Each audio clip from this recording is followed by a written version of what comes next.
Plasan launches 3 armor systems for drone age warfare. An Israeli armor company is heading to Eurosatory later this month with 3 new vehicle protection systems, each targeting a category of threat that has grown sharply more lethal on the modern battlefield: mines, top-attack munitions, and shaped charge warheads that conventional armor struggles to stop. Plasan, the kibbutz Sassa-based survivability specialist with more than 4 decades of experience supplying armor to military forces worldwide, announced the systems on June 4, 2026, ahead of their public debut at the Eurosatory Defense Exhibition in Paris from June 15 to 19. The 3 products, LAPS, ATHENA, and TAPS, each address a distinct vulnerability in armored vehicle protection, and together they reflect how the threat landscape facing armored crews has expanded and diversified since the war's end. Ukraine and Gaza brought vehicle survivability back to the center of military procurement debates. The most technically distinctive of the 3 is LAPS, the Leg Active Protection System, which approaches mine blast survivability from an angle that passive armor cannot address on its own. When a vehicle hits a mine or an improvised explosive device, the blast wave travels upward through the floor in milliseconds. Passive floor armor can absorb some of that energy, but the legs and feet of seated crew members remain highly vulnerable to the residual impulse that passes through even well-protected floors. Lower limb injuries, including fractures, amputations, and severe soft tissue damage, have consistently been among the most common and debilitating wounds in mine blast incidents across conflicts from Afghanistan to Ukraine. LAPS addresses that specific injury mechanism by integrating an active detection system into the vehicle's energy-attenuating seat structure. When the system detects a mine blast event, it triggers within milliseconds, lifting the occupant's legs before the floor impact wave arrives. Plasan says the system achieves this without adding weight to the vehicle or consuming additional space, both of which matter enormously to military vehicle designers already managing tight weight budgets and crew ergonomics. The company says LAPS is designed to support lighter, lower, and more efficient vehicle designs while improving overall protection.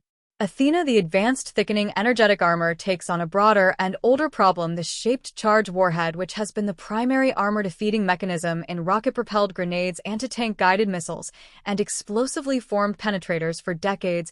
Shaped charge weapons work by focusing explosive energy into a high-velocity jet of molten metal that punches through steel by sheer velocity rather than brute force, which is why even very thick conventional steel armor can be defeated by a relatively small warhead. Reactive armor, which responds to an incoming warhead by exploding outward and disrupting the jet, has been a standard countermeasure since Soviet forces first fielded Contact 1 in the 1980s. The drawback of explosive reactive armor is that the outward blast poses a risk to nearby infantry and can damage the vehicle's own external systems. ATHENA avoids that problem entirely. Plasan describes it as a non-explosive reactive armor solution that combines composite armor with an expanding interlayer. When a shaped charge jet strikes the armor, the interlayer expands mechanically to disrupt the penetrator without generating an outward explosive event. The system is designed to counter shaped charge jets, RPGs, explosively formed penetrators, and kinetic penetrators, while eliminating the secondary hazards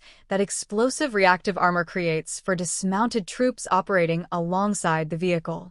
The 3rd system, TAPS, the Top Attack Protection System, responds to a threat that has become one of the defining tactical problems of the past 3 years. Top attack munitions, including loitering munitions that dive onto the upper surfaces of vehicles, artillery-delivered submunitions, and drone-dropped grenades, strike the most thinly armored part of most fighting vehicles. The top surfaces of even heavy main battle tanks typically carry far less protection than the frontal arc because traditional armor design prioritized the threats most likely to be encountered: hidden loitering munitions and top-attack anti-tank missiles, which include systems like the Swedish-American NLAW and the American Javelin in its top-attack mode. Exploit that disparity deliberately. Ukraine has made the vulnerability internationally visible. Footage of drones dropping munitions onto vehicle engine decks and hatches has been among the most widely circulated combat imagery of the conflict. TAPS mounts above the vehicle's top surfaces as an add-on system, providing additional shielding against kinetic threats and artillery fragments arriving from above. Plasan says TAPS has been successfully tested by multiple Western armies